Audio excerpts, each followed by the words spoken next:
तो दोस्तों आज मैं आपको बताने वाला हूँ सतनाजा कैसे बनाया जाता है। सतनाजा क्या होता है, सतनाजा में किस तरह के अनाज होना ज़रूरी है, सतनाजा आपके शनि राहु केतु शुक्र बुध इन सभी ग्रहों की कैसे शांति करता है, आपको कैसे जीवन में अच्छे फल प्रदान करता है। पर गलती कहीं ना कहीं हमें सतनाजा में यूज़ होने वाले वो ग्रेन्स या वो अनाज की कहीं ना कहीं हमें ना पता होने के कारण हम वो गलती कर देते हैं, जिससे कि हमें सतनाजा का फल प्राप्त नहीं होता है। आज मैं आपको लाइव दिखाने वाला हूँ। ये इस तरह से देखिए, मेरे सामने ये चीज़ें रखी हुई हैं, ये आपको सभी चीज़ें दिखाई दे रही हैं जिसमें कुछ अनाज हैं। इन अनाज का हम सही तरह से मिश्रण बना के किस तरह से हम अपने सतनाजा को तैयार करेंगे। सतनाजा को तैयार करने के लिए यहाँ पर मेरे पास ये सब चीज़ें 200-200 ग्राम हैं। अब जो चीज़ें मैं लेता जाऊँगा उनका सबका मैं आपको तरीके से बताता जाऊँगा कि आपको किस तरह से इस्तेमाल करना है। अब ये मैं एक पॉलीथीन लेता हूँ, आप चाहे तो कोई बर्तन ले सकते हो।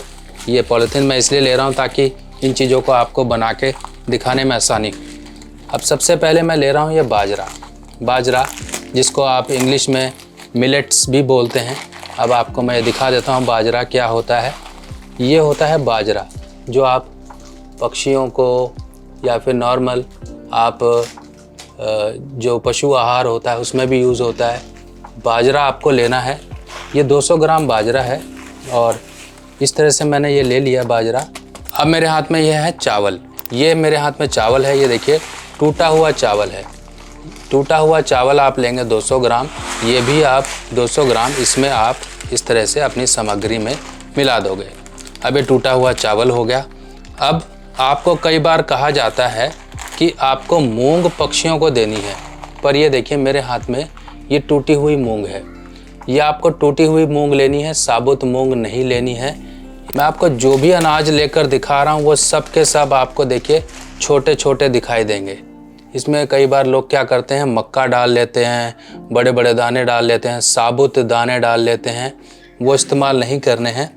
अब ये दूसरी चीज़ है, देखिए साबुत ये उड़द को, जो दली हुई उड़द होती है, आपने वो इस्तेमाल करनी है। देखिए ये उड़द आपको लेनी है। ये उड़द आपको सब के सब आपने इस तरह से डाल ली। ये उड़द के बाद फिर आपका आता है गेहूँ, जिसे हम वीट कहते हैं। ये आपका गेहूँ हो गया। ये देखिए गेहूँ आपने लिया, ये भी 200 ग्राम है। सभी मात्रा जो मैं ले रहा हूँ अनाज की वो 200-200 ग्राम है, इस चीज़ का ध्यान रखिए। अब ये हो गई आपकी जौ, जिसे हम बारले बोलते हैं, ये भी 200 ग्राम है, ये भी आपने 200 ग्राम डाल दी। अब इसमें थोड़ा सामग्री को देखिए किस किस ग्रहों का रिलेशन आता है वो मैं आपको चार्ट में बता दूंगा, थोड़ा आसानी हो जाएगी। फिलहाल मैं आपको यहाँ पे भी डिस्क्राइब कर देता हूँ। गेहूँ जो होता है ये होता है सूर्य के लिए, सूर्य की आपको परेशानियों को यहाँ पर सही करता है। और जौ ये होती है राहु के लिए, और ये उड़द होती है शनि के लिए। चावल यहाँ पर जो लिए जा रहे हैं वो होते हैं शुक्र के लिए। और इसके साथ साथ जो मूंग है, मूंग जो आपने स्टार्टिंग में डाली थी हरी वाली, इस तरह से ये हरा जो दाना है ये हरी मूंग होती है बुध के लिए। अब इसके बाद आती है इम्पॉर्टेंट सामग्री जो ये है सरसों। देखिए आप जो सरसों यूज़ करते हैं ये काली सरसों यूज़ करेंगे। 200 ग्राम सरसों इसमें आ गई। मैंने ये सभी की सभी, अब देखो जो भी सामग्री ले रहे हो ना, खाने पीने की लेनी है, अच्छी सामग्री लेनी है। ये नहीं कि आप बोलो जाके दुकानदार से दे दो सस्ता माल, पक्षियों को देना है। जितना सस्ता यार घटिया यूज़ करोगे ना, रिज़ल्ट भी उसी तरह से आपको आएंगे। तो जो आप घर में इस्तेमाल करते हो साफ़ सुथरी क्वालिटी का, वो आपको लेना है। अब ये देखिए सभी अनाज यहाँ पर तैयार हो गए हैं। अब ये तैयार हो गए हैं तो इनको आपने कर लेना है इस तरह से मिक्स। अभी आपके सामने मिक्स हो गया ये। अब जो आपने देखी सरसों, ये सरसों, ये जो दाने होते हैं सरसों, ये सरसों होगी राहु के लिए। अब ये आपका एक मिश्रण तैयार हो गया, ठीक है। अब ये आपने एक मिश्रण तैयार कर लिया। अब ये मिश्रण को आप देखिए कि सभी छोटे छोटे दाने हैं।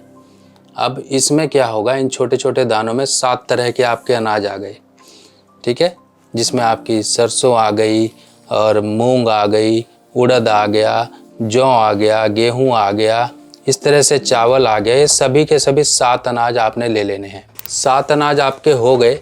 इसको आपने क्या करना है, अब ये अनाज आपको उपाय किस तरह से फल देगा। इसमें देखिए सूर्य का भी जो गेहूं है, इसमें शनि के लिए उड़द है, बुध के लिए इसमें मूंग है और राहु के लिए इसमें सरसों है, जौ है। शनि, राहु, बुध और साथ ही साथ इसमें काला और सफ़ेद रंग शामिल हो गया है, जैसे कि सफ़ेद चावल, काली आपकी उड़द। तो इस तरह से इसमें केतु का भी असर आ गया। अब आपके पास ये जो ग्रह की सामग्री बनी, ये आपके सूर्य को भी अच्छा करेगी, क्योंकि जब सूर्य और बुध आपस में मिलते हैं तब एक पॉजिटिव योग बनता है, जैसा कि आप जानते हो, जिसे कहा जाता है बुध आदित्य योग। अब इस तरह से जो आपकी सामग्री बनेगी, ये आपने रोज़ाना पक्षियों को डालनी है। इससे आपके जो नेगेटिव ग्रह हैं वो भी शांत होंगे और साथ ही साथ शुक्र के लिए सतनाजा डालने का भी एक उपाय होता है, जो कि हम इस तरह से ये अनाज तैयार कर लेंगे। इसमें छोटा पक्षी, बड़ा पक्षी, सभी तरह के पक्षी जो हैं इस अनाज को खा के आपके ग्रहों की पीड़ाओं को दूर करेंगे। बुध के उपाय के लिए भी आप इसको इस्तेमाल कर सकते हैं, शनि के उपाय के लिए भी कर सकते हैं, राहु के लिए भी, केतु के लिए भी, सूर्य के लिए भी। अब देखिए एक सतनाजा आप इस तरह से बना के रख लीजिए। ये लगभग देखिए 200 ग्राम सामग्री, सारी सामग्री मिला के ये लगभग 1.25 किलो के आसपास की सामग्री बन गई। अब इतनी सामग्री चाहे तो आप रोज़ बना लीजिए, चाहे इस तरह से आप सभी जो चीज़ें हैं इक्वल अमाउंट में डालकर उनको एक बार 10-12 किलो बना लीजिए और अपना इस्तेमाल करते रहिए। पक्षियों को जाके डालते रहिए। घर के बाहर जहाँ भी आपको अच्छी जगह मिले, पक्षियों के सुरक्षित जगह है, वहाँ पे जाके डाल दीजिए। और ये डालने मात्र से ही आप चीज़ों को महसूस करोगे, पॉजिटिव होते सभी चीज़ों को महसूस करोगे। क्योंकि हम उपाय कर रहे हैं, कभी कोई मक्का डाल रहा है, कभी कोई कुछ डाल रहा है, वो सब चीज़ें नहीं काम करती हैं। इस तरह से करो और बदलाव खुद महसूस करो। चलिए दोस्तों, और ही इसी तरह से मैं जानकारियाँ आपके सामने फिर दोबारा लेकर हाजिर होऊंगा। तब तक के लिए आज्ञा दीजिए। नमस्कार।